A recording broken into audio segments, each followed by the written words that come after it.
لیکن جہاں تک میں سمجھتا ہوں کہ انسان جو بحیثیت خلیفہ اللہ تعالیٰ نے پیدا کیا ہے، تو انسان کس چیز میں خلیفہ ہے؟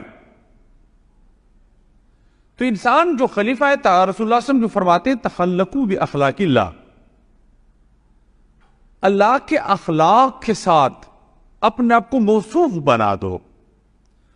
اور اخلاق جمع ہے خلق کا، یعنی جو شائستگی ہے جس پر اللہ تعالیٰ خود جو موصوف ہے جن صفات میں، گویا کہ ان صفات کو اپناؤ.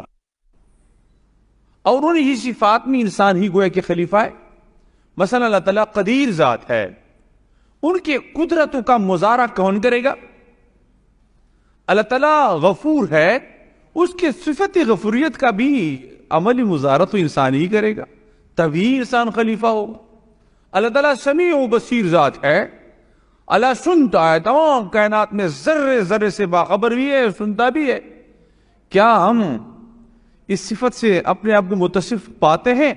کیا ہم بصیر ہیں؟ اس حوالے سے اگر ظاہری طور پر دیکھیں، اللہ جو دیکھتے ہیں ہم بھی دیکھتے ہیں. ہم تو گونگے بھی ہیں، ہم تو بہرے بھی ہیں، ہم تو اندھے بھی ہیں دنیا کے مقابلے میں آج کل.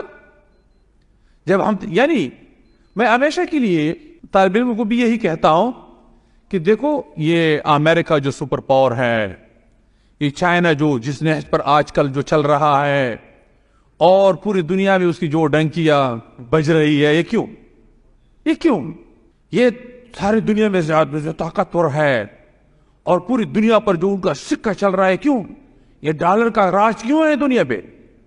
یہ اس لیے کہ ان کی داڑھی ہم سے زیادہ لمبے وہ ہم سے زیادہ نماز پڑھتے ہیں، وہ کرتے بڑے بڑے پہنتے ہیں. کس چیز میں ہم سے آگے ہیں؟ کیا اس چیز کو ہم نہیں اپنا سکتے کہ ہم ان سے آگے نکل سکیں؟ کیا ہمارا یہ دین ہمیں ان سے روکتا ہے؟ یا ہمارے داڑھی اس راستے میں رکاوٹ ہے؟ ہمارا یہ کرتا، یہ پگڑی اس کے راستے میں رکاوٹ ہے؟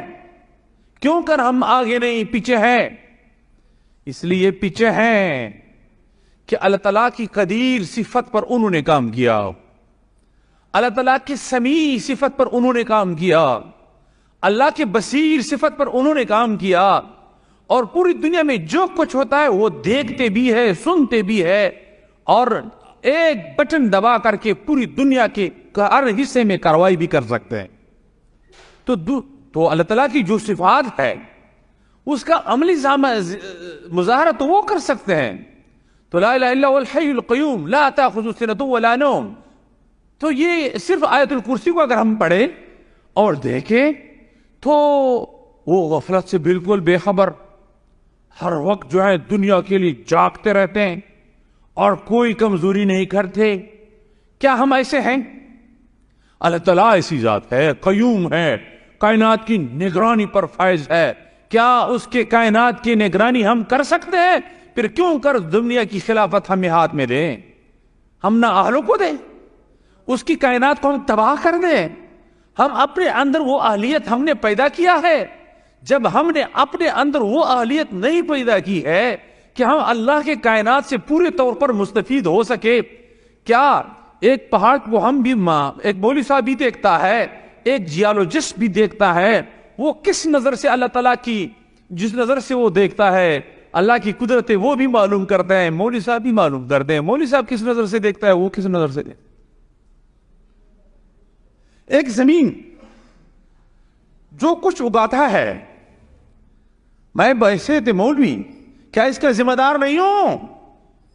بحیثیت مسلمان، بحیثیت مولوی نہیں، بحیثیت مسلمان، کہ اگر ایک غیر مسلم ایک زمین سے 8 من، ایک کنال سے 8 من غلہ پیدا کر سکتا ہے، اور مسلمان اس کی ہوتی ہوئی کہ تاجد گزار ہے 5 من غلہ پیدا کرتا ہے، تو اللہ تعالیٰ کی دی ہوئی صلاحیت جو زمین میں اللہ نے پیدا کیا مسلمان نے ضائع کیا یا نہیں؟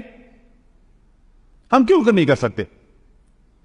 ایک غیر مسلم وہ محنت کرتا ہے، کوشش کرتا ہے، ایسا جہاز تیار کر سکتا ہے کہ 1 گھنٹے میں 3000 کلومیٹر مثلا مسافت طے کرتا ہے، اور مسلمان نے جو تیار کیا وہ تیار نہیں کرتے. اگر تیار کرتا ہے مثلا 2000 کلومیٹر کرتا ہے، تو کیوں کر ہم پیچھے ہیں؟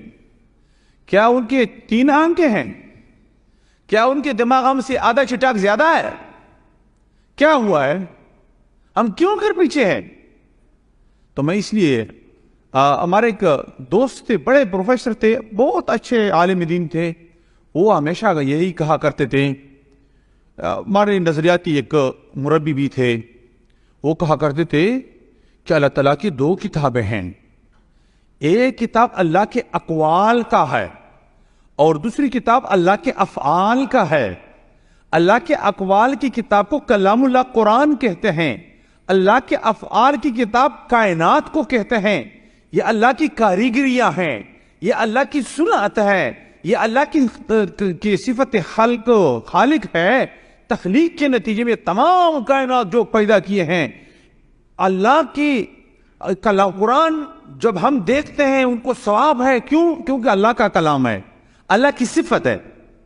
تو اللہ کی صفت، اس میں کوئی شک نہیں کہ صفت کمال ہے، لیکن کیا اللہ تعالیٰ کی صفت قدرت صفت کمال نہیں ہے؟ کیا اللہ تعالیٰ کی صفت خالقیت جو ہے وہ صفت کمال نہیں ہے؟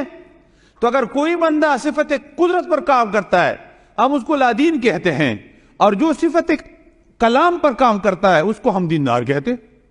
اللہ کی تمام صفات کمال ہے۔ اگر ایک بندہ مومن ہے ایک بار اور وہ ایک انجینئرنگ یونیورسٹی میں پڑھتا ہے اسی نیت سے کہ میں اللہ کے خلیفہ بن کر مخلوق خدا کی خدمت کروں گا اور اللہ کی صفات کا عملی مظاہرہ کروں گا، تو کیا وہ دینی طالب علم نہیں ہے؟ پھر یہ تفریق کس نے کیا؟